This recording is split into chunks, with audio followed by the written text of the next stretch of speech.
তোমরা ছেলেদেরকেই বলতেছি, তোমাগো দাদার বয়সী যারা, তোমাগো বাবার বয়সী যারা, উনাদের সংখ্যাগরিষ্ঠ অংশ, শতকরা 98% আল্লাহ চিনতেন। এই যে উনাদের আমল, চাচাদের আমল, এই যে উনাদের আমল, জিজ্ঞাসা করে দেখেন, খবর নেন। আমি কালকে রাত্রে একজন মুরব্বীর সাথে খানা খাইছি, গত রাত্রে, রাজবাড়ী জেলা আমার মাহফিল ছিল। ও মুরব্বীর বয়স বরাবর 99 থেকে 100 বছর বয়স্ক মানুষ, পুরা বয়ান শুনছে।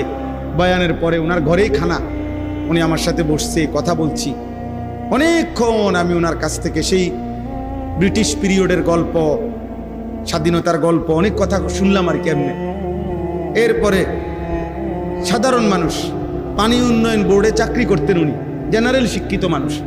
তা আমি বললাম, আপনি বয়স্ক মানুষ, আমারে আপনি একটু ফু দিয়া দেন, মুরব্বী মানুষ আপনি, আমার বাবার বয়সী, দাদার বয়সী।